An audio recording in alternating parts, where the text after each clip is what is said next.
E no estado do Maranhão, uma mulher resolveu encher um barril para lavar a casa e a lavanderia, e a câmera escondida registrou o exato momento em que o cachorro entrou dentro do barril.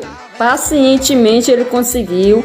Ao entrar, ele mergulhava, ele brincava, e a ação do cachorro chamou bastante a atenção dos internautas pelo fato de que o Maranhão é um estado muito quente, então reduzindo.